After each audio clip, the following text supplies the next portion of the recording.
Então, olha só, hoje eu quero falar um pouquinho com você sobre o modelo cognitivo, tá? Que a TCC aí traz, né? Que é um modelo aí clássico para a gente compartilhar com os pacientes nas primeiras sessões, né? Fazer uma psicoeducação, porque contribui aí muito para eles saírem do sofrimento, né?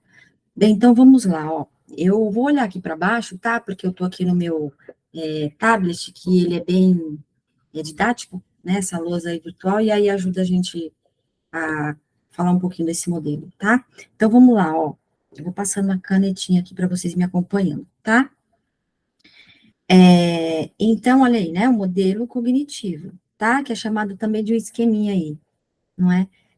Eu brinco com alguns pacientes que eu falo para eles que é como a sua mente funciona, né? É como se fosse uma equaçãozinha aí matemática para saber a maquinária aí que é a mente, como ela funciona, no modelo meio que sequencial, tá?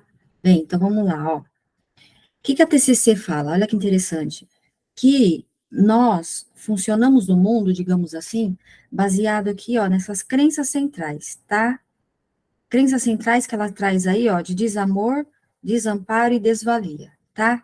Desamor vem acompanhado de frases assim: a pessoa não gosta de mim, ela prefere os outros do que a mim, tá? A de desamparo é acreditar que ela não consegue fazer as coisas sozinha, tá? Que sempre precisa de uma companhia aí para fazer as coisas com ela, tá? Corre o risco até de criar uma dependência aí emocional, tá? E, por fim, a desvalia ou desvalor, tá? Desvalor tem a ver com crenças de se sentir menor em relação aos outros, tá? Se sentir julgado pelos outros. E eu percebo que essas crenças vêm muito do campo dos estudos, vamos dizer assim, tá? E do trabalho aí. E vem acompanhado também a formação dessas crenças disfuncionais, eu vou percebendo, tá, pelos pacientes, que é o que a cultura considera valor, tá? E aí a pessoa vai se moldando em torno do que a cultura considera valor, não ela, tá? Então, tá, vamos lá, ó. E aí ela fala dessas crenças. E essas crenças, eu vou puxar uma seta aqui, ó, e vou escrever aqui, ó. Não reparem na minha letra. Essas crenças são disfuncionais, tá? Por quê? Por que que são crenças funcionais? Crenças que não existem, é coisa da cabeça da pessoa, tá? Ao contrário disso, também, existem as crenças que são funcionais, tá? E quais são as crenças funcionais, né, mais específicas, de acordo com o que a gente está falando aí? São crenças opostas a essas. Então, assim, ó, a crença funcional seria a crença de amor, a crença de amparo e a crença de valor, que ela considera esses três, tá? Mas, por que a gente vai trabalhar em cima das crenças disfuncionais? Porque são as crenças que mais traz sofrimento e até mesmo adoecimento, rigidez, paralisia, tá? Vamos lá. Da onde que vem essas crenças que a teoria fala? Ó, ela vem daqui, do temperamento, que é o que é da pessoa, tá? Da genética, que vem da ancestralidade aí, dos pais, avós, bisavós, quarta, quinta geração, vai embora, tá? A gente traz essas memórias. E da experiência do desenvolvimento, que no caso aí seria o ambiente, tá? Esse ambiente, primeiro é a família, depois a escola, depois o trabalho. Então, ó, bom, esses três aqui, ó, formam as crenças centrais, tá?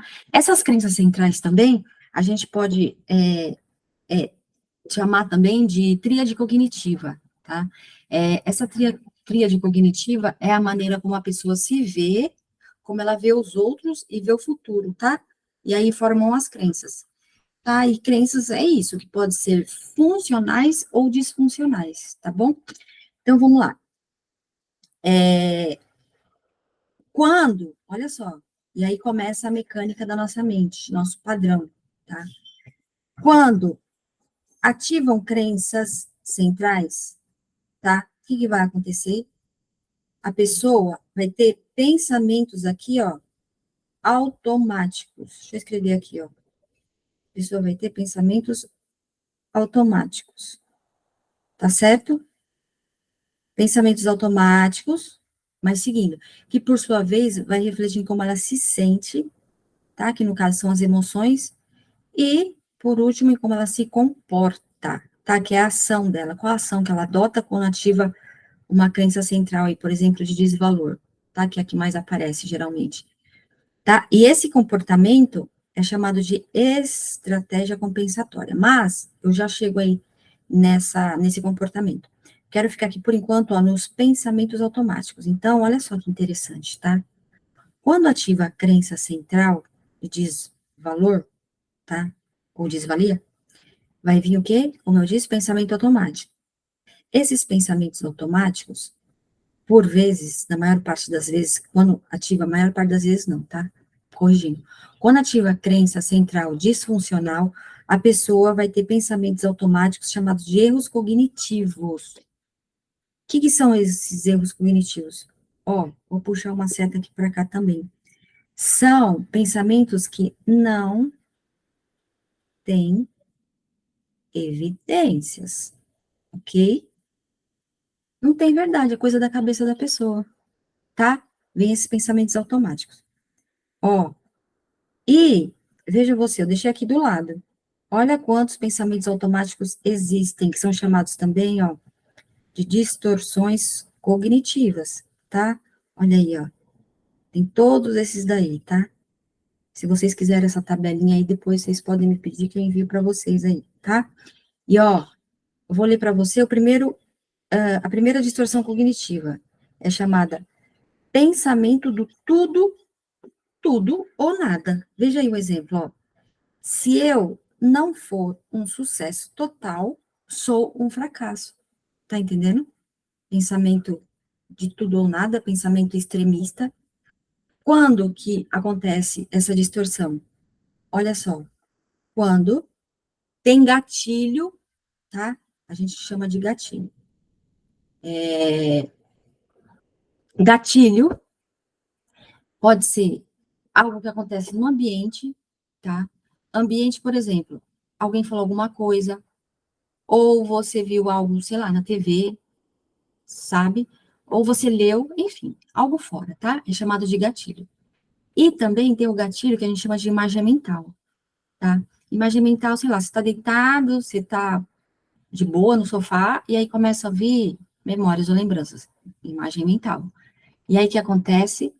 Pode refletir, começar a refletir como você se sente, por exemplo, você começa a ficar ansioso, tá? Quando você perceber que seu emocional começou a ficar diferente, tá? É um alerta. Para quê? Para verificar o que está passando no seu pensamento. Entende? O que está passando no seu pensamento, você tem que começar, a partir de agora, a buscar evidências do que você está pensando, tá? Como eu disse, se não tiver evidências, na maior parte dos casos, ativou crença que é disfuncional. E aí começa a ter pensamentos fantasiosos, ilusórios. Por que começa a ter esses pensamentos fantasiosos? Porque ativou crença, tá? Então, ó, continuando aqui. Ativando crença, vão ter pensamentos automáticos que vai refletir em como você se sente e como você se comporta, que é chamado também, como eu disse, de estratégias compensatórias. Por que é estratégia? Porque quando ativa a crença, a sua ação, geralmente, é sempre uma que você escolhe e é inconsciente. Então, por exemplo, ó, tem a de evitação, tá? Que pode ser também o isolamento, tá? A pessoa fica calada, tá? Tem a compensação e hipercompensação que a gente chama, né? Sim, hipercompensação que é o oposto da evitação, tá? E, por último, a resignação, que é a paralisação. Essa compensação ou hipercompensação, como eu disse, que é o oposto da evitação, então, assim, a pessoa ela pode ficar mais agitada, ou a pessoa pode ficar falante, ou ela pode ficar agressiva, tá? Porque isso acontece quando ativa a crença aí, tá? Crença que é disfuncional.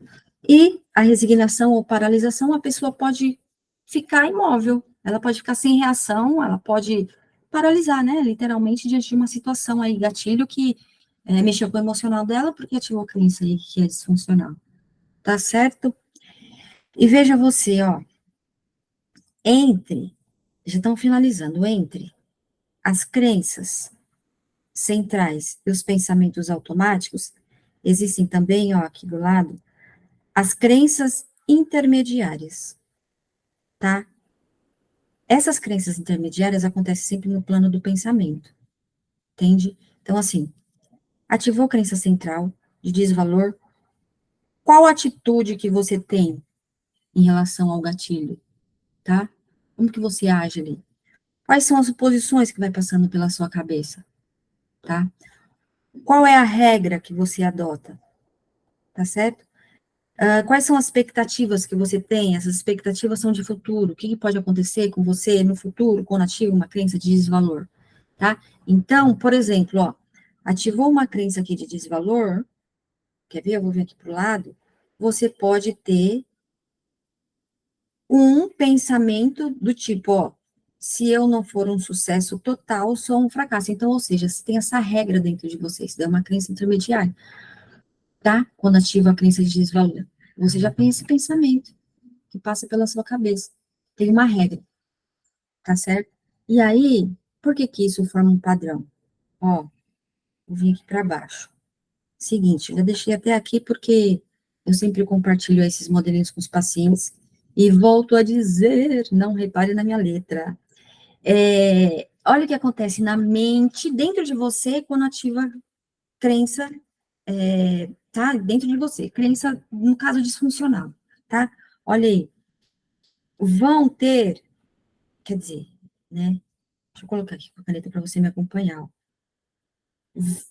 Então, vai ativar a crença central, que por, na sequência, você vai ter pensamentos automáticos que vai refletir em como você se sente, que vai refletir no seu comportamento e, por último, em suas reações físicas, tá certo? É como se fosse assim, ó, só para contextualizar, ó, 1, 2, 3, 4 e 5, tá? Não é que a teoria diz isso, eu estou dizendo pela minha prática, mas é isso que a gente percebe quando ativa a crença disfuncional, tá? É essa sequência aí. Porque, por exemplo, às vezes, na maior parte das vezes, o paciente vai falar que está tendo crise de ansiedade. Não é isso que eles chegam falando? Tá? A queixa. Ou tá tendo episódios aí de pânico, tá certo? Ó, o emocional. O item 3 aí, entende? Só que tem que ver o que aconteceu antes dentro dele, tá certo? Ou então, ó, as reações físicas. Não tá dormindo direito, tá? Tá comendo demais ou comendo de menos? Sintomas, entende? E é o que a gente tem que verificar o que acontece antes. E só para fechar, porque eu já vou atender paciente,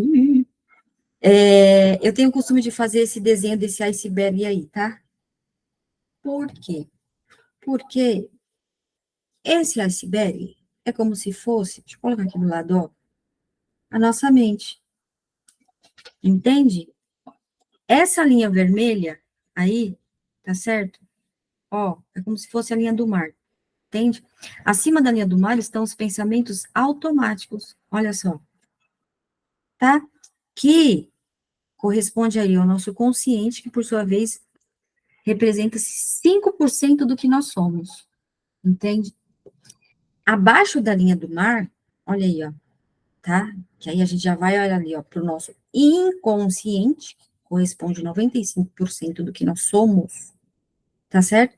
Estão as crenças intermediárias e as crenças centrais. Então, como eu brinco com os pacientes, quando a pessoa tem um tipo de pensamento em relação a algo, tá? E alguém vira e fala para ele: "Ah, fulano, não pensa assim, é coisa da sua cabeça". Eu tenho o costume de brincar e dizer que não é sobre ser coisa da cabeça, porque o negócio é mais embaixo. Olha aí, ó. Esses pensamentos automáticos estão sendo amparados, ó, por crenças intermediárias, ó a setinha que eu tô colocando aí, ó, que, por sua vez, essas crenças intermediárias estão sendo também amparadas por crenças centrais, tá certo? Um reflete no outro, entende? Quer mudar como pensa, tem que mudar a crença, entende? Que são as crenças disfuncionais que refletem, vamos dizer assim, na qualidade dos pensamentos e, por consequência, reflete como a pessoa se sente, entende? Bem, é esse modelinho que eu quis trazer para vocês, tá bom? Para contribuir aí na sua caminhada na TCC, na caminhada com os pacientes, e espero que eu tenha sido clara aí, né, ao compartilhar um pouco aí desse modelo cognitivo, tá bom? Bem, então é isso. Até mais. Tchau, tchau.